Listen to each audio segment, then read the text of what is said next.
وبرکاتہ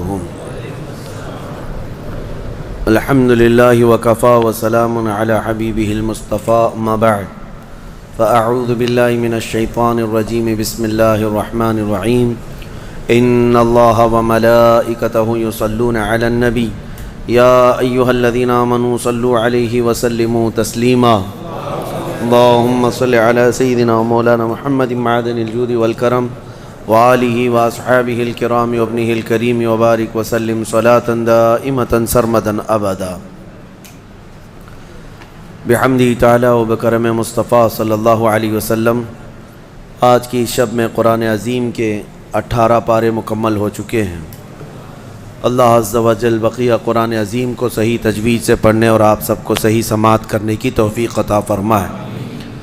آج سورہ نور اور سورہ مومنون، یعنی پہلے سورہ مومنون اور پھر سورہ نور کی مکمل تلاوت آپ نے سماعت کی ہے، پھر اخیر میں سورۃ الفرقان کا کچھ حصہ۔ سورۃ المومنون مومنوں کے نام سے ایک پوری سورہ ہے، جس کی شروعات ہی اللہ تعالیٰ یوں فرماتا ہے قد افلح المؤمنون، تحقیق کے بے شک ایمان والے کامیاب ہو گئے۔ اللہ فرما رہا ہے ایمان والے مومنون کامیاب ہیں۔ یہ پاسٹ کا صیغہ یہاں پر استعمال کیا گیا، ماضی کا صیغہ۔ قد افلح المؤمنون، مومنین کامیاب ہو چکے، ہوں گے نہیں، ہو چکے۔ اصل مسئلہ یہ ہے کہ ایمان جسے مل گیا وہ سب سے بڑی کامیابی ملی، اسی لیے کہ اسی پر نجات ہے اور اسی پر جنت بھی ہے۔ لیکن اللہ تعالیٰ نے پھر آگے بیان فرمایا کون سے مومنین کامیاب ہیں۔ صرف مومنین کامیاب ہیں تو لوگ ہم سے یہ سوال کرنے لگ جاتے ہیں کامیابی کا کیا مطلب ہے؟ آج تو ہم در در کی ٹھوکریں کھا رہے ہیں، ہمارے پاس تو کچھ نہیں ہے۔ لیکن اللہ تعالیٰ نے اس کے آگے مومنین کی صفات بیان فرمائی، کون سے مومنین کامیاب ہیں۔ الذین هم فی صلاتہم خاشعون، وہ مومن کامیاب ہیں جو اپنی نمازوں میں گڑ گڑاتے ہیں، اللہ کو یاد کرتے ہیں، یعنی خشوع کے ساتھ، دل کے حضوری کے ساتھ جو نماز پڑھتے ہیں۔ پہلی بات تو نماز ہی نہیں پڑھتے، دل کی حضوری بات کی بات ہے۔ جن مومنین کی کامیابی کے متعلق اللہ تعالیٰ نے فرمایا ہے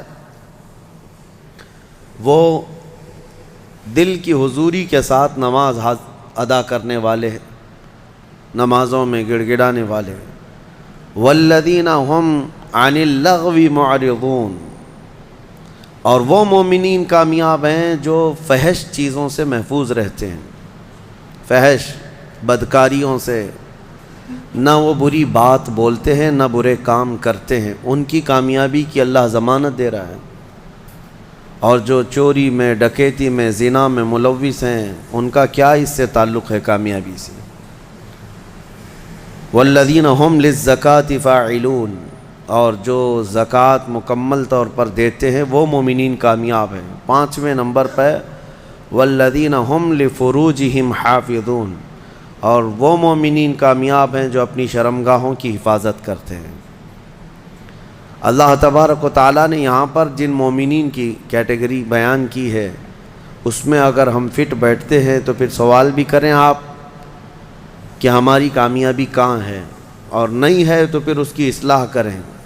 نمازوں میں کہیں کمی ہوگی، یا لغویات میں ہوں گے، یا زکوٰۃ میں کم ہوں گے، یا پھر جو ہے اپنی حفاظت میں کمی ہوگی، کہیں نہ کہیں کوئی کمی ہوگی، ورنہ رب تبارک و تعالیٰ کا وعدہ برحق ہے کہ اللہ تعالیٰ نے جب قرآن میں کوئی چیز فرمایا کہ وہ کامیاب ہے تو کامیاب ہو کے رہے گا۔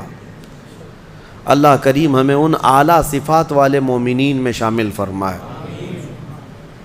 سورۃ المومنون میں اللہ تعالیٰ نے اور بھی دیگر ہمارے لیے احکام بیان فرمائے ہیں۔ اس میں اخیر میں اللہ تبارک و تعالیٰ اس کی آخری جو آیتیں ہیں وہ بڑی ہی ہمارے لیے درس والی ہیں اور ایک جھنجھوڑنے والی آیتیں ہیں۔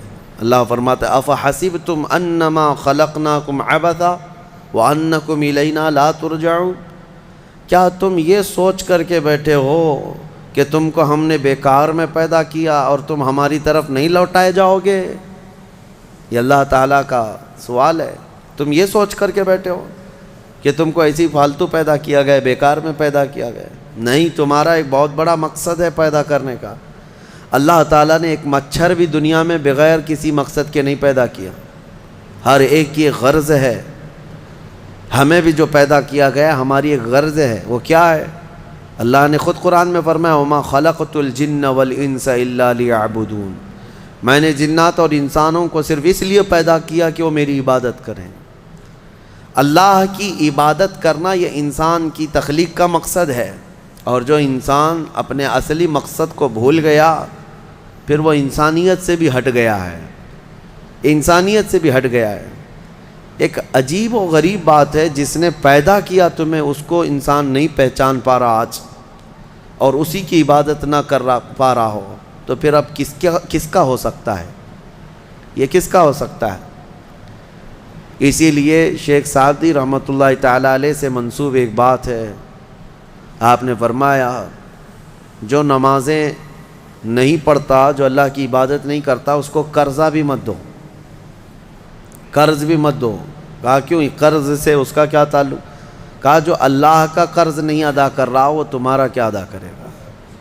قرض نہیں بلکہ اللہ کا فرض ہے، جو اللہ کا فرض نہیں ادا کر پا رہا ہو جبکہ وہ اس کا خالق ہے، تمہارے سے کیا تعلق ہے؟ انسانوں کا زیادہ سے زیادہ چند دنوں تک دوستی ہو سکتی ہے، یا رشتے بھی ہیں تو سانس تک، اس کے بعد کہاں تعلق ہے تمہارے؟ قیامت کے دن تو ماں بیٹے کو نہیں پہچانتی، بیٹا باپ کو نہیں پہچانتا، لیکن بندے اور خالق کا رشتہ تو ہمیشہ سے ہے اور ہمیشہ رہنے والا ہے۔ تم جب نہیں پیدا ہوئے تھے تب بھی تمہارا خالق اللہ ہی ہے، یعنی تمہیں نطفے سے لے کر کے یہاں تک لایا، یہاں بھی تمہارا خالق وہی ہے۔ قیامت کے دن جب وہ تمہیں دوبارہ اٹھائے گا تب بھی وہ تمہارا خالق ہے۔ خالق کا بندے سے رشتہ کبھی ختم نہیں ہوا، تو جو بندہ اپنے خالق کے ساتھ مکمل نہیں ہو سکا تو پھر وہ دوسرے کے ساتھ کیسے ہو سکتا ہے؟ دوسرے کے ساتھ اس کے کیا سلوک ہو سکتے ہیں؟ اسی لیے قرآن میں اللہ فرما رہا ہے کیا تم یہ سوچ کر کے بیٹھے ہو کہ ہم نے تمہیں خالی پیدا کیا ہے، اور کیا تم نہیں لوٹائے جاؤ گے ہماری طرف؟ لائے جاؤ گے، ہر ایک لوٹایا جائے گا، ہر ایک۔ ابھی چند دنوں پہلے کی ایک بات ہے، ایک چھوٹا سا رسالہ، ایک لٹریچر جو گوتم بدھ کی عبادت کرتے ہیں ان لوگوں کی طرف سے تھا کہ دنیا کا ایک بہت اعلیٰ ذہن کا انسان تھا، اس نے بہترین تعلیمات دی تھی، تو اس پر کسی نے، ایک مسلمان نے نقطہ لگایا تھا اور ان سے بحث ہو رہی تھی جو بدھسٹ ہیں۔ وہ یہی کہہ رہے تھے کہ آپ بدھا کی جو عبادت کرتے ہیں کیوں کرتے ہیں؟ کہا کہ وہ مہان آدمی ہے، مہان انسان ہے، مہان آدمی تھا، بڑے اچھے اخلاق تھے، بڑی اچھی تعلیمات دنیا کو دیں۔ تو پھر پوچھنے والے نے پوچھا کہ وہ کہاں ہیں؟ کہا وہ تو چلے گئے۔ کب؟ کہا برسوں ہو گئے، 2500 سال پہلے تو انتقال ہو گیا، مر گئے۔ کہا آئے تھے اور چلے گئے۔ تو پوچھنے والے نے پوچھا تو یہ تو بڑے کمال کی بات نہیں، پھر ان کو لایا کون تھا اور واپس دنیا سے لے کے کون گیا؟ اگر وہ سب سے مہان ہے تو آج ہوتا اور ہم بھی اس کے پیچھے چلتے۔ کہا کہ اب وہ پیدا ہوا اور پھر دنیا سے چلا گیا، ہم یہ پوچھ رہے ہیں کون ان کو دنیا میں لایا تھا اور کون دنیا سے لے کے گیا؟ وہ بیچارہ خاموش ہو گیا۔ اس نے کہا کوئی تو طاقت ہوگی۔ کہا وہی طاقت ہر ایک کو موت کے بعد لوٹائے گی۔ دنیا کا چاہے سب سے بڑی طاقت کا انسان بھی کیوں نہ ہو، اسے موت ہے اور وہ اللہ کی بارگاہ میں لوٹایا جائے گا۔ اسی کو اللہ تعالیٰ فرماتا ہے تم کیا سوچ کر کے بیٹھے ہو کہ تم ہماری طرف نہیں لوٹائے جاؤ گے؟ تم سب کو اللہ کی طرف لوٹ کر کے جانا ہے۔ اس دن کو یاد رکھو، اس دن کو یاد رکھو جب یہ ساری چیزیں دھری کی دھری رہ جائیں گی اور تم آخری سفر پر نکل چکے ہوں گے، اور عجیب و غریب حالت میں ہم جاتے ہیں۔ میرے عزیزو، یہ سارے ہمارے کپڑے، ہماری جائیدادیں، ہماری سواریاں، ہماری گاڑیاں سب رہ جاتی ہیں۔ آج تک آپ نے دیکھا کہ کوئی آدمی جنازے کی بجائے مرسیڈیز میں قبر میں جا رہا ہو؟ نہیں، وہ بھی چار کندھوں پر بوجھ بن کر کے ہی جا رہا ہے۔ بڑی اعلیٰ قسم کی سواریاں وہ وہیں رہ جاتی ہیں، بڑے عمدہ لباس یہیں رہ جاتے ہیں۔ آخری سفر کا ایک مخصوص لباس ہے، ایک مخصوص انداز ہے، اور ایک مخصوص طریقے سے لے جا کر کے قبر کے حوالے کر کے آ جاتے ہیں۔ اور اسی کو فرمایا گیا ہے کہ جس کو یہ اپنا آخری سفر یاد ہوگا، اسے یہ بھی یاد ہوگا کہ میں یہاں کیوں آیا ہوں۔ کبھی آج تک آپ نے اپنے اندر جھانک کر کے پوچھا، کبھی سوچا زندگی میں کبھی ایسا وقت آیا کہ ابھی جیسے مثال کے طور پر مسجد میں آ کر بیٹھے، ابھی میں آپ سے پوچھوں پکڑ کر کے کیوں آئے ہو یہاں پہ مسجد میں، فوراً آپ جواب دیں گے عبادت کے لیے آئے ہو۔ مسجد کا ہے کے لیے ہے؟ عشاء کا وقت ہو رہا تھا، نماز پڑھنے کے لیے آیا، یا محفل چل رہی تھی محفل میں آ گیا؟ یہ تو تمہارا مقصد ہے۔ ہر کام کا تمہارا مقصد ہوتا ہے۔ کبھی یہ سوچا میں دنیا میں کیوں آیا، پوری دنیا میں کیوں آیا؟ جس نے اس سوال کا جواب حاصل کر لیا وہ معرفت کو پہنچ گیا۔ جو صحیح طریقے سے اس جواب کو پہنچ گیا وہ اللہ کی معرفت حاصل کر لے گا۔ اسی لیے میرے عزیزو، آگے رب تعالیٰ فرماتا ہے أَفَحَسِبْتُمْ أَنَّمَا خَلَقْنَاكُمْ عَبَثًا أَفَحَسِبْتُمْ أَنَّمَا خَلَقْنَاكُمْ عَبَثًا وَأَنَّكُمْ إِلَيْنَا لَا تُرْجَعُونَ۔ حضرت موسیٰ علیہ الصلوۃ والتسلیم کے متعلق ایک بات ملتی ہے۔ ایک چھپکلی تھی، دیوار پر چل رہی تھی۔ موسیٰ علیہ السلام نے پوچھا، مولا اس کا کیا کام ہے؟ اس کا کیا کام ہے؟ یہ کیوں پیدا ہوئی ہے؟ چھپکلی کا ضروری نہیں کہ ہر ایک کی حکمت آپ کو معلوم ہو، کون دنیا میں کیوں آیا۔ اللہ نے کوئی بھی چیز بغیر فائدے کے نہیں پیدا کی۔ رب تبارک و تعالیٰ نے ارشاد فرمایا، موسیٰ تھوڑی دیر پہلے چھپکلی نے مجھ سے پوچھا کہ موسیٰ کو مولا تو نے کیوں پیدا کیا؟ حضرت موسیٰ علیہ السلام کا کیا کیا کام ہے؟ یہ ضروری نہیں کہ مخلوقات کو ایک دوسرے کی حکمتیں معلوم ہوں، ضروری نہیں ہے۔ لیکن اللہ تعالیٰ عبث بغیر کسی وجہ کے محض کسی کو نہیں پیدا کیا۔ بس اپنے مقصد زندگی کو سمجھو اور فالتو اپنی زندگی کو ضائع مت کرو۔ جو لوگ بیٹھے اسی طرح سے اپنی زندگی کو ضائع کر رہے ہیں، ان نوجوانوں کو ایک دن احساس ہو جائے گا کتنی قیمتی چیز دنیا میں ضائع کر دیا انہوں نے، کتنی قیمتی چیز۔ کروڑوں کا معجون ملا کر کے بھی بڑھاپے کو جوان کر کے دکھا دو۔ یہ گیا وقت پھر ہاتھ آتا نہیں، سدا دور دورہ دکھاتا نہیں۔ آپ جس طرح سے تیزی سے اس دنیا کو کاٹتے ہوئے جا رہے ہیں، میاں ہم تو منٹ منٹ گن رہے ہیں۔ آج دیکھیں ہم 15 تراویح پڑھ چکے ہیں الحمدللہ۔ ابھی تو ہم چاند کے انتظار میں تھے۔ یوں ہی وقت آئے گا، اللہ آپ کو سلامت رکھے، ہماری زندگی کا بھروسہ نہیں، اگلا رمضان بھی پھر آپ بیٹھیں گے۔ بہت تیزی سے آپ کی زندگیاں گزرتی جا رہی ہیں، اور اچانک ایک دن اعلان ہو جائے گا فلاں کا بیٹا انتقال کر چکا، جنازے میں حاضر ہو جاؤ۔ یہی زندگی ہے۔ اسی لیے عبث اپنی زندگی کو ضائع نہ کریں۔ جو زندگی کے لمحات ہیں ان میں کچھ نہ کچھ انویسٹ کر دو تاکہ قیامت کے دن شرمندہ ہونا نہ پڑے، ذلیل ہونا نہ پڑے، رسوا ہونا نہ پڑے۔ بہرحال دوسری سورہ ہم نے جو تلاوت کی ہے سورۃ النور، سورہ نور ہے۔ اس میں احکام بہت سارے آئے ہیں۔ اس کی شروعات جو ہے وہی بہت ایک سخت ترین گناہ اسلام میں اس کے مذمت میں آئی، زنا۔ اللہ نے قرآن میں جگہ جگہ فرمایا وَلَا تَقْرَبُوا الزِّنَا إِنَّهُ كَانَ فَاحِشَةً وَسَاءَ سَبِيلًا، زنا کے قریب بھی مت جانا۔ اللہ فرماتا ہے بے شک وہ سب سے بری چیز ہے اور سب سے برا راستہ ہے۔ نبی کریم صلی اللہ علیہ وسلم نے فرمایا کہ جب مومن کوئی مسلمان زنا کر رہا ہو تو ایمان کی حالت میں وہ زنا کر ہی نہیں سکتا۔ یہ بات یاد رکھ لو آپ، ایمان کی حالت میں کوئی زنا نہیں کر سکتا۔ فرمایا گیا جب زنا کر رہا ہو تو اس کا ایمان اٹھا لیا جاتا ہے، ایمان اس کے ساتھ نہیں ہوتا، ایمان اٹھا لیا جاتا ہے۔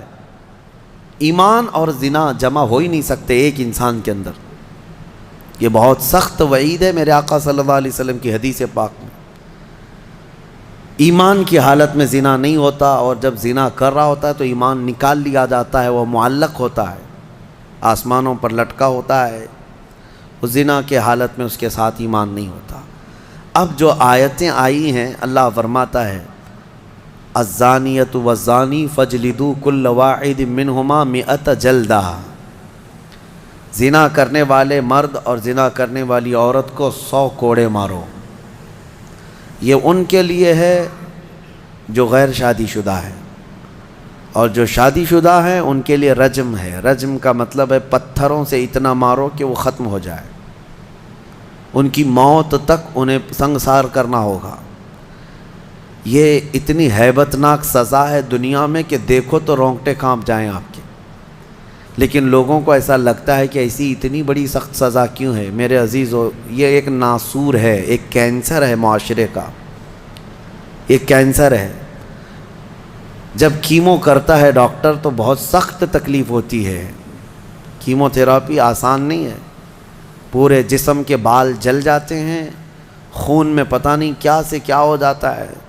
کیوں؟ ایک پھوڑی کہیں پر کینسر کی آئی ہوتی ہے، اس کو ختم کرنے کے لیے پتہ نہیں 10 12 کیمو دیے جاتے ہیں۔ زنا جو ہے پورے معاشرے کا ناسور ہے، کینسر ہے، اور اگر اس پھوڑی کو نہیں ختم کیا گیا تو ہر ایک کے ہاں یہی چیز، یہی پھوڑی ہوگی، یہ وائرس کی طرح پھیلے گا۔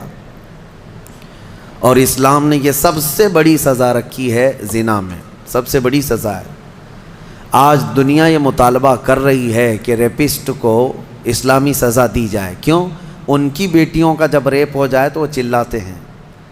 اسلام وہ ہے جو ہر ایک کی بیٹی کو بیٹی کا ہی درجہ دیتا ہے، ایک عظیم خاتون کا ہی درجہ دیتا ہے۔ زنا چاہے بالجبر ہو بالرضا ہو، دونوں زنا ہے، یعنی زور زبردستی کیا ہوا زنا ہی ہے، خوشی سے کیا ہوا اور بڑا گناہ ہے، اور بڑا گناہ ہے، اس میں اور زیادہ ہلاکت ہے۔ اس کے متعلق حدیث پاک میں ہے زانی کے لیے 15 عذابات ہیں، 15 عذاب ہیں۔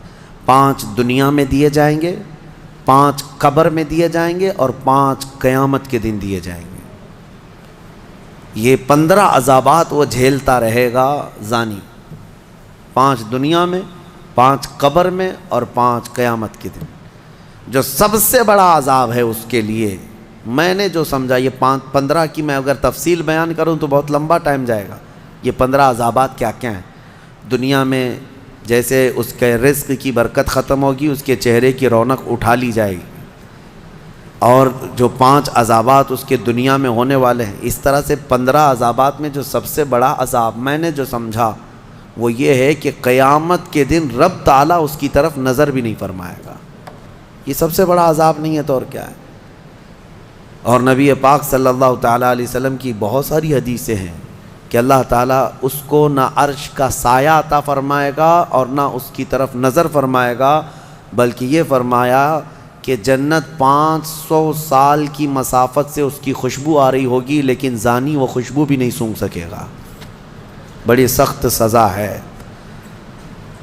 اور میرے عزیزو، اس سورے میں اللہ تعالیٰ نے کئی مرتبہ یہ زانیوں کا ذکر فرمایا، الزانیۃ والزانی فاجلدوا کل واحد منہما 100 جلدہ، 100 کوڑے مارو، ولا تأخذکم بہما رأفۃ فی دین اللہ، اور اللہ کے دین میں کوئی ہمدردی مت لینا، یہ بھی حکم ہے۔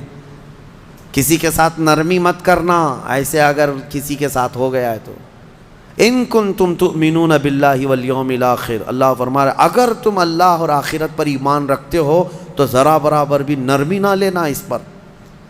وہ اور دوسرا ایک اور سخت حکم یہ ہے، وَلْيَشْهَدْ عَذَابَهُمَا طَائِفَةٌ مِّنَ الْمُؤْمِنِينَ، زانی اور زانیہ کو چپکے سے کہیں سزا مت دے دینا، بلکہ اللہ فرما رہا ہے ان دونوں کے عذاب پر پورے مومنوں کو گواہ بناؤ، سب کے سامنے ان کی سزا ہو۔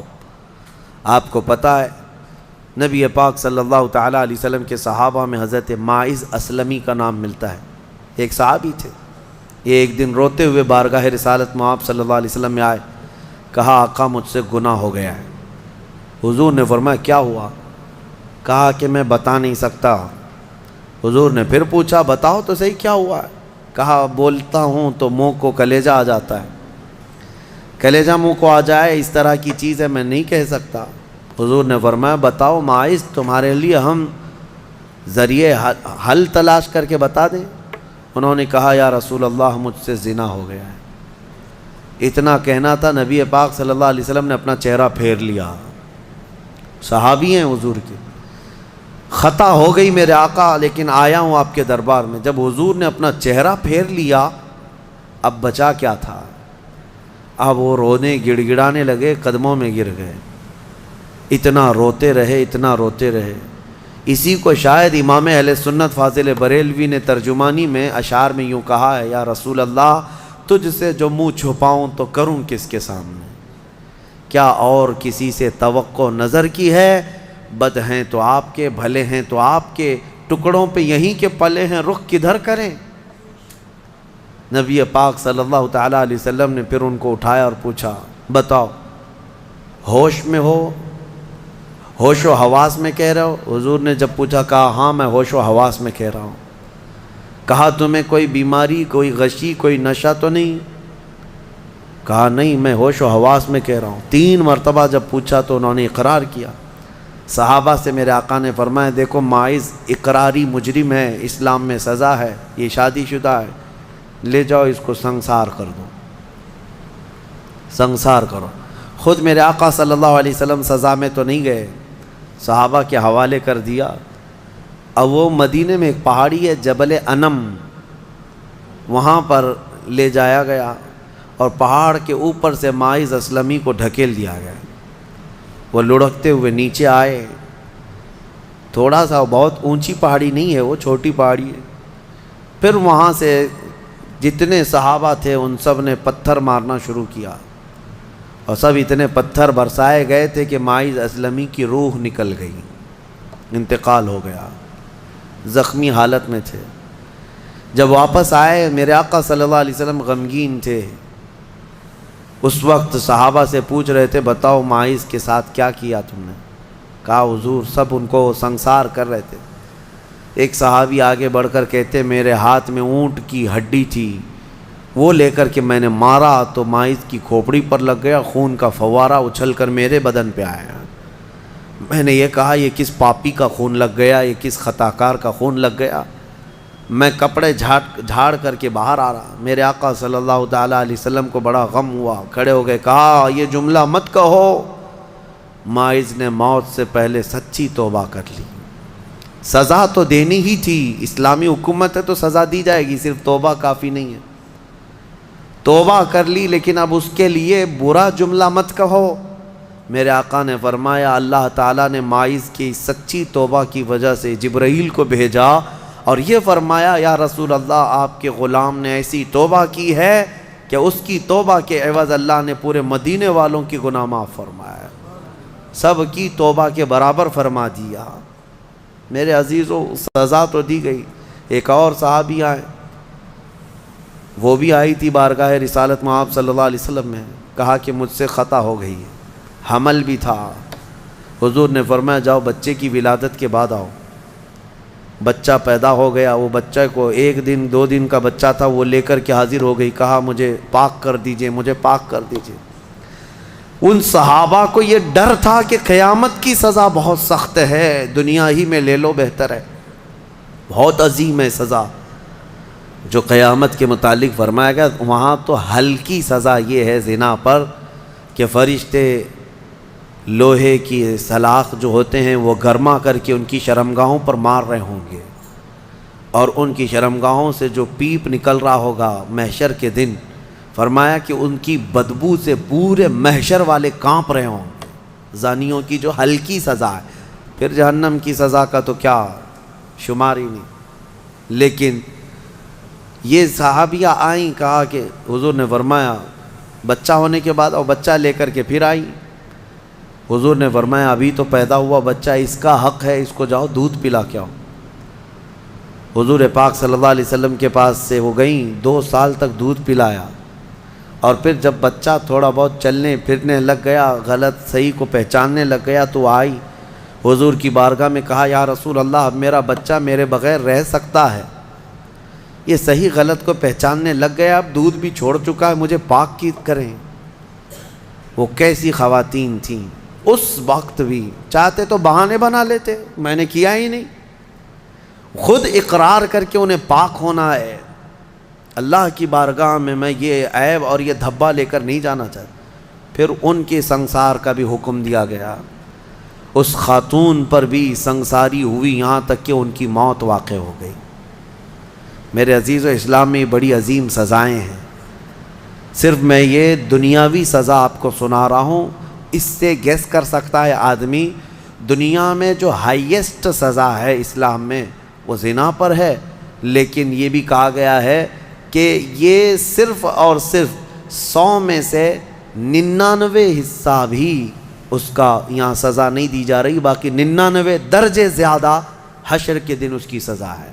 اگر وہ توبہ کے بغیر مر گیا، اگر وہ پاک ہوئے بغیر مر گیا، اس سے 100 گنا 99 گنا زیادہ جو یہاں دنیا میں سزا دی جا رہی، اس کا 99 درجے زیادہ حشر کے دن وہ سزا پائے گا. اسی لیے وہ دن یاد کر کے ہی جان پگھل جاتی ہے، جسم تھر تھر کانپنے لگتا ہے. وہ قیامت کا منظر، اللہ کریم ہمیں ان تمام برے فواحشات سے محفوظ فرمائے. اس سورہ میں اللہ تعالیٰ نے فرمایا یا ایھا الذین آمنوا لا تدخلوا بیوتا غیر بیوتکم حتی تستأنسوا وتسلموا علی اہلہا. اے ایمان والو، دوسروں کے گھروں میں ڈائریکٹ ایسے داخل مت ہو جاؤ جب تک کہ تم سلام نہ کر لو، یہ تمہارے لیے بہتر ہے. گھر میں جانے کے آداب میرا مولا سکھا رہا ہے، ڈائریکٹ گھس نہ جانا کسی کے گھر میں، سلام کرو پہلے اور آگے پوچھ رہے ہیں. آگے کی باتیں بتاتا ہوں.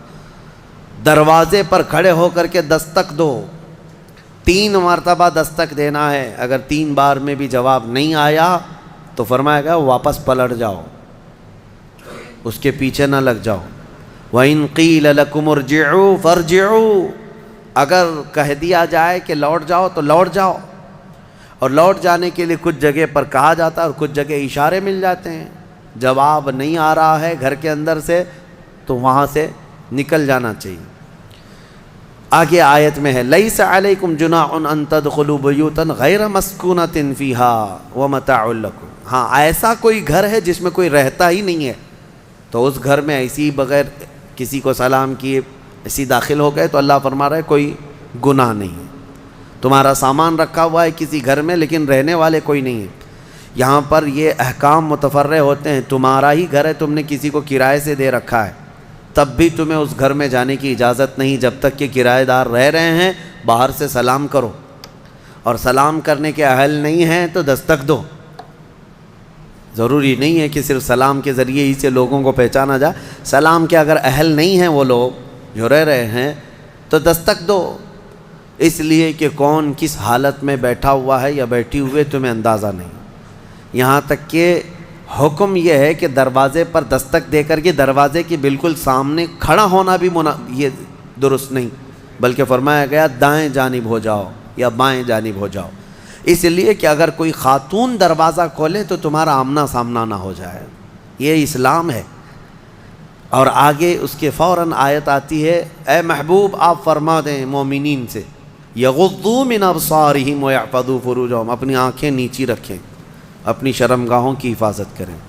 زنا کی ابتدا آنکھوں سے شروع ہوتی ہے، آنکھوں سے ہوتی ہے، اور اللہ تعالیٰ نے وہیں پر بند باندھ دیا. نہ تمہاری آنکھیں بہکیں نہ تمہارے باقی کے اعضاء بہکیں. تم اپنی آنکھوں کی حفاظت کرو. نہ دیکھا ہوتا تو جسم کے اندر جذبات نہیں آتے، جسم کے اندر یہ خواہشات نہیں آتے، یہ فواہشات نہیں آتے. اسی لیے فرمایا گیا النظرۃ سہم من سہام الشیطان، نظر جو ہے شیطان کے تیروں میں سے ایک تیر ہے. چاہے عورت تمہیں دیکھ رہی ہو یا تم عورت کو دیکھ رہے ہو، یہ نظر جو ہے شیطان کا تیر ہے. عورتوں کو ہم پردے کیا حکم کیوں کہتے ہیں؟ اس لیے کہ بہتوں کی نظروں میں زہر ہوتا ہے، اور جیسے ہی وہ نظر ڈالتے ہیں ان کے جسم پر آ کر کے وہ نظر تیر لگتا ہے، عورت کے اندر وہ بری نظر کے اثرات پیدا ہو کر کے بری خواہشات پیدا ہو جاتے ہیں۔ اسی لیے عورتوں کو کہا گیا کہ وہ اپنی حفاظت کریں، پردے میں رہیں۔ مرد حضرات کے لیے بھی حکم ہے کہ وہ اپنی آنکھیں نیچی رکھیں۔ تم نے اگر آنکھوں کو آوارہ چھوڑ دیا تو یہ آنکھیں تمہیں زنا تک لے جائیں گی۔ یہاں نظروں کی حفاظت بہت ضروری ہے، بہت ضروری ہے میرے عزیزو۔ یہاں تک کہ حدیث پاک میں ہے، اگر کسی نے کسی کے گھر میں نظر ڈالی اور گھر والے کو یہ برا لگا تو گھر والے کو اجازت ہے کہ وہ پتھر اٹھائے اور اس کی آنکھ پھوڑ دے، اللہ اس سے مواخذہ نہیں فرمائے گا۔ کتنی بڑی بات ہے، کتنی بڑی بات ہے۔ اگر گھر والے نے آنکھ پھوڑ دیا تو اللہ اس کا مواخذہ نہیں فرمائے گا۔ کیوں؟ گھروں کی عزت کے لیے اللہ تعالیٰ نے اتنے سخت طریقے سے قوانین بنائے۔ اسلام جو ہے سوسائٹی چاہتا ہے، یہ نہیں ہے کہ یہ یورپ امریکہ کی طرح عیاشی، کوئی کسی کے ساتھ کوئی کسی کے ساتھ، کون کس کا بچہ ہے کون کس کا باپ ہے پتہ ہی نہیں۔ اسلام میں نسب اور نسل کا بہت زیادہ اہتمام ہے، بہت زیادہ اہتمام ہے۔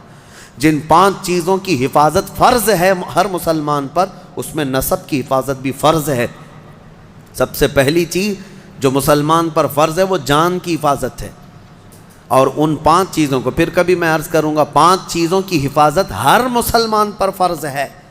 اس میں جان کی حفاظت، اپنی عزت کی حفاظت اور اپنے نسب کی حفاظت فرض ہے۔ اپنے نسب کی حفاظت یہ نہیں ہے، یہی تو معاملات ہیں۔ کسی عورت کو آپ نے طلاق دے دیا، تمہاری عورت تو نہیں ہے، عدت کے کیا معاملات ہیں؟ یہ عدت کیوں رکھی گئی؟ ارے ادھر طلاق دی ہے، دوسرے دن وہ کسی اور سے نکاح کر لیتی؟ نہیں نا، عورت کے 3 حیض آنے تک انتظار کرو، دوسرے آدمی کو نکاح کرنا ہے۔ کیوں؟ اس لیے کہ پہلے آدمی کا اگر ذرا برابر بھی نطفہ باقی رہ گیا طلاق کے وقت، تو پھر اس عورت سے دوسرا مرد نکاح کر لیا تو پھر 2 مردوں کا نطفہ ایک عورت کے اندر جائے گا تو نسب میں خلط ملط ہو جائے گا، کس کا بچہ ہے پتہ نہیں چلے گا۔ عورت کو پورا پاک ہو جانے دو، کلین ہو جانے دو، تاکہ دوسرا کوئی نکاح کر رہا ہے تو یہ ثابت ہو جائے کہ یہ اس کے بعد اگر بچہ ہوگا تو اسی مرد کا ہوگا۔ سائنس بھی اس بات کو تسلیم کرتی ہے کہ اگر پہلے مرد کا کوئی نطفہ یا کوئی ذرہ بھی باقی رہ گیا ہے تو عورت کو اگر 3 حیض کنٹینیو آ گئے ہیں تو سمجھ لو کہ اس کے اندر کوئی نطفہ باقی نہیں رہا، صاف ہو چکی عورت۔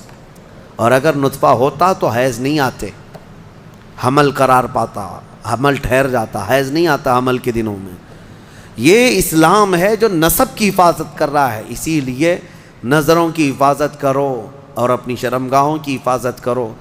اس بے راہ روی کے دور میں، اس فتنے کے دور میں مسلمانوں، گھڑی گھڑی میں آپ کو یہ تنبیہ کر رہا ہوں کہ شیطان کا سب سے بڑا حربہ یہی ہے کہ وہ مسلمان کو زنا کے راستے پر ڈال دیتا ہے، اور اس لیے کہ سب سے آسان دوزخ کا راستہ یہی ہے۔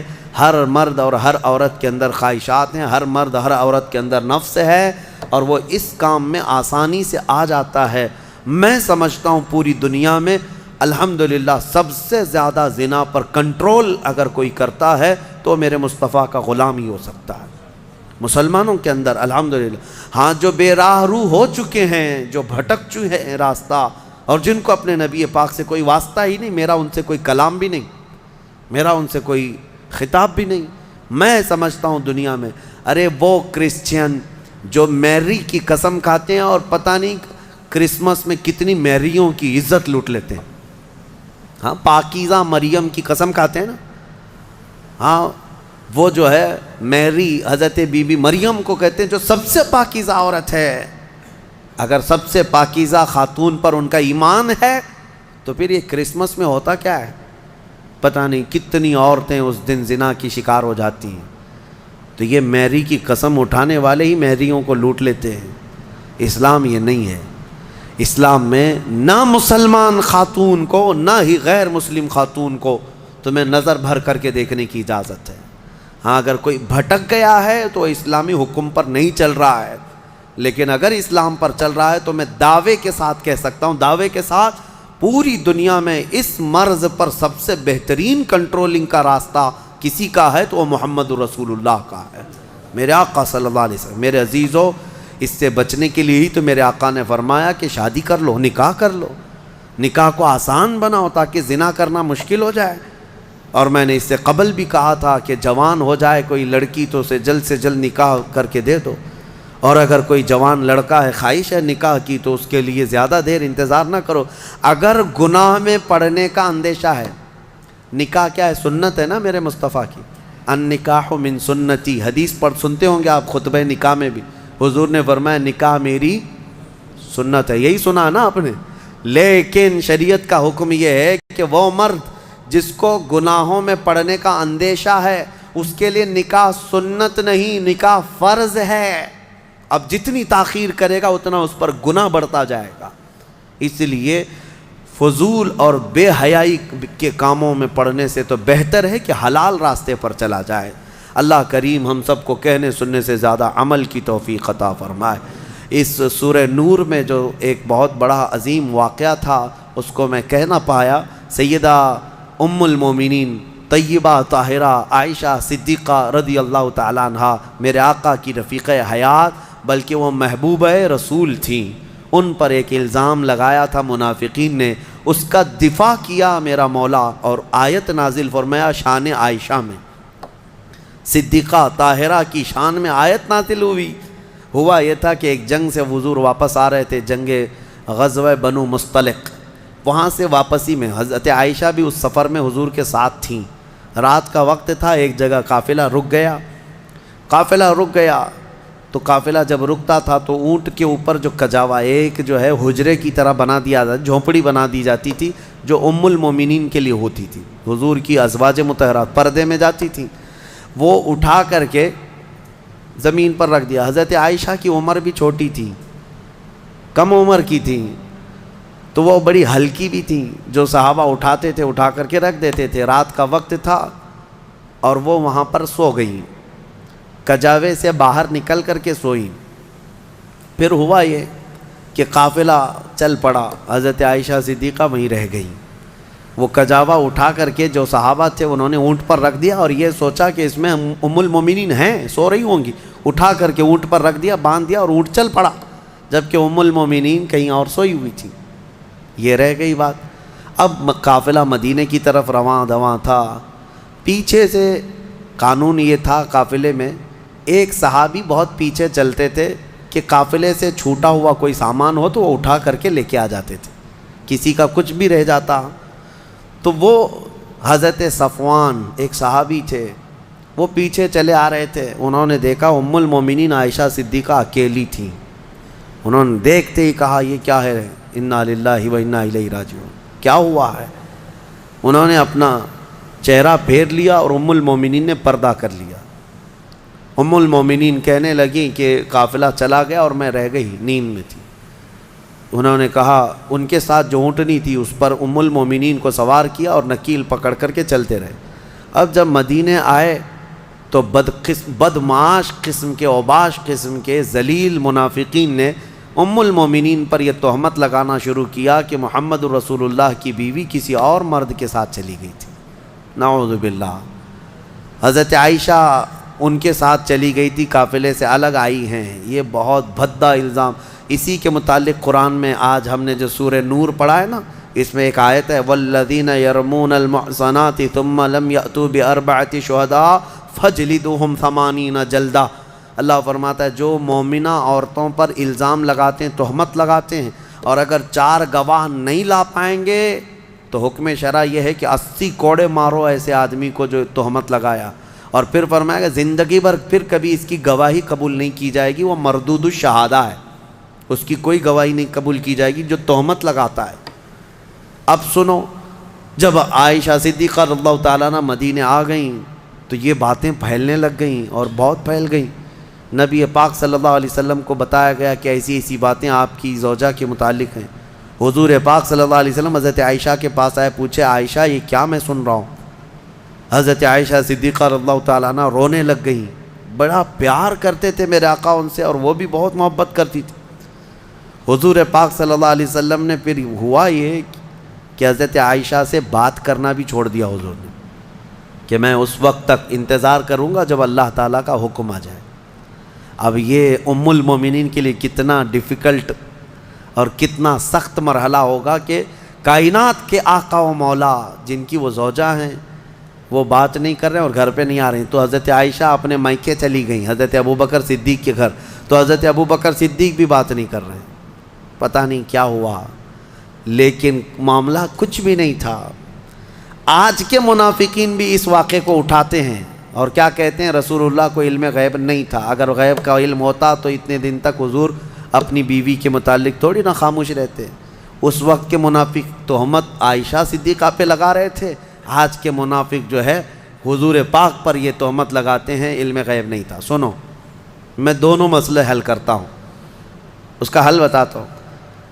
یہ صحابہ کا بڑا امتحان تھا، 1 مہینے تک یہ معاملہ چلتا رہا مدینے میں۔ حضرت عمر فاروق رضی اللہ تعالیٰ عنہ کو حضور نے بلایا، ایک باری باری ہر ایک سے پوچھنے لگے۔ حضرت عمر سے پوچھا تمہارا کیا خیال ہے عائشہ کے بارے میں، یہ جو تہمت لگائی گئی ہے، جو افواہ ہے۔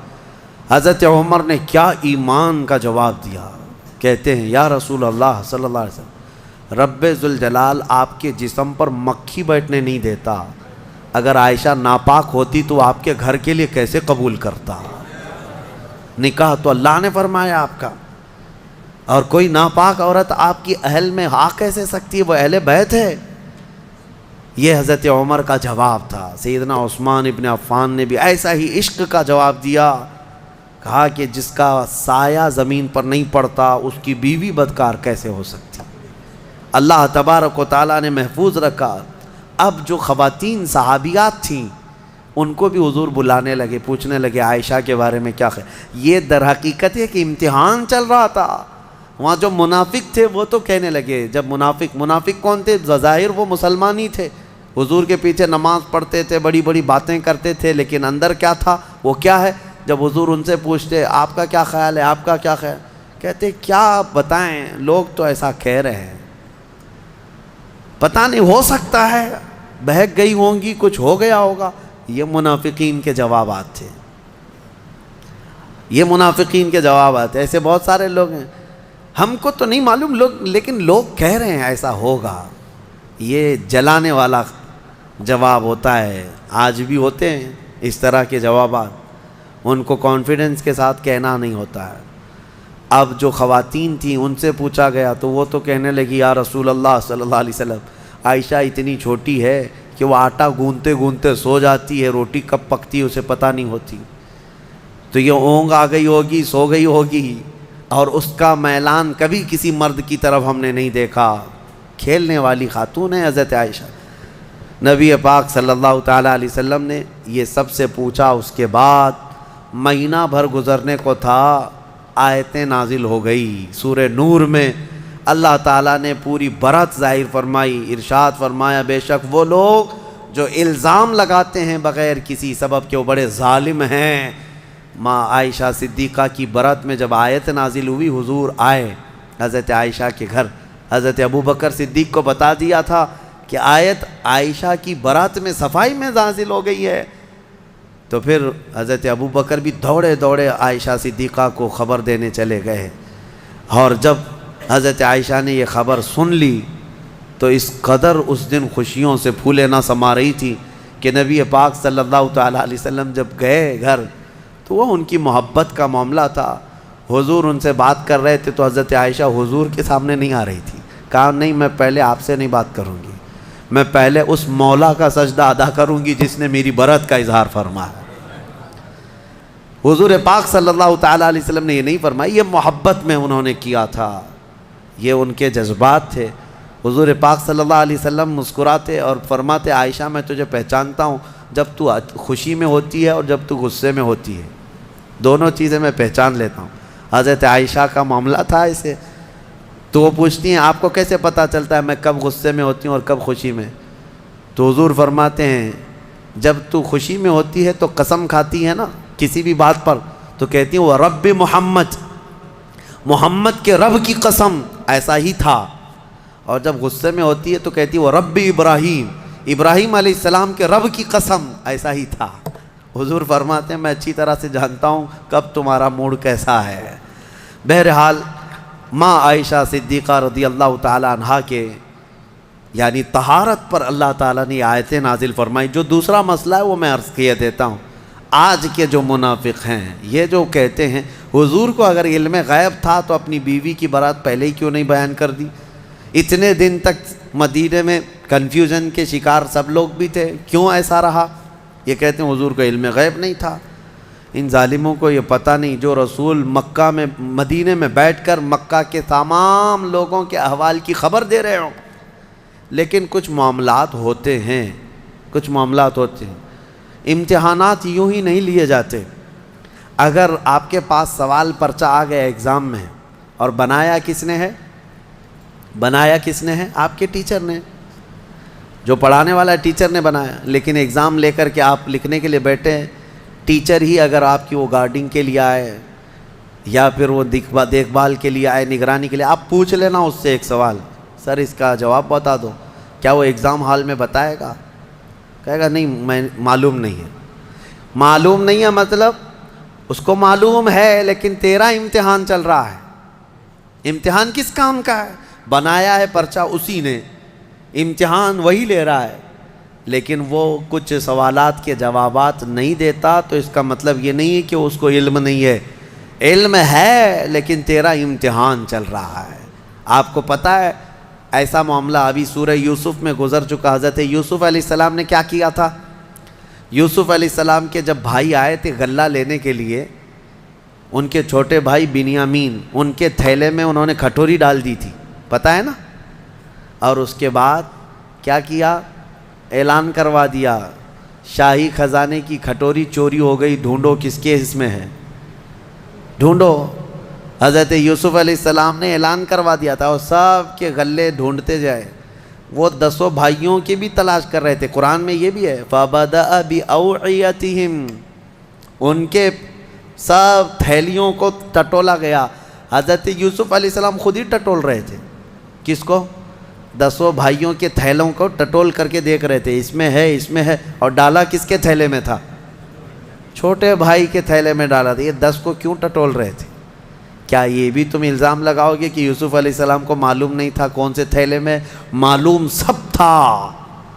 وہاں ایک مصلحت تھی کہ اللہ نے حضرت یوسف کو ایسا کرنے کا حکم دیا تھا۔ قرآن میں اللہ فرمایا کذالک کدنا لیوسف، ہم نے یوسف کو اس طرح کی ہدایت دی تھی کہ وہ ایسا کریں۔ تو وہاں حضرت یوسف علیہ السلام کے بارے میں یہ مانتے ہو اللہ نے ان کو ایسا کرنے کا حکم دیا تھا، تو پھر یہ غزوہ بنی مصطلق کے بعد والے واقعے میں، ام المومنین کے واقعے میں یہ کیوں نہیں تسلیم کرتے کہ میرے آقا کو 1 مہینے تک اللہ نے خود ہی یہ فرمایا تھا کہ محبوب آپ کے سارے آس پاس آنے والوں کا امتحان ہو جائے، جو ایمان والا ہو ان حالات میں بھی میرے مصطفیٰ کی بڑائی بیان کرے گا، اور جو منافق ہے وہ چن چن کر کے برائیاں پیدا کرنے کی کوشش کرے گا۔ بہرحال ایسے حالات میں ایمان پتہ چل جاتا ہے۔ اللہ ہمیں ہر مصیبت کے وقت میرے آقا کے قدموں میں گردن نچھاور کرنے کی توفیق عطا فرمائے۔ ہم جب زندہ رہیں، خوشیوں میں ہوں یا غموں میں ہوں، بس میرے مصطفیٰ کریم کے سچے غلاموں میں مولا ہمارا شمار فرمائے۔ میں یہی عرض کرتا ہوں، ہر تکلیف، ہر ستم گوارا ہے، یا رسول اللہ بس تم کہہ دو کہ تو ہمارا ہے۔ وآخر دعوانا الحمدللہ رب العالمین۔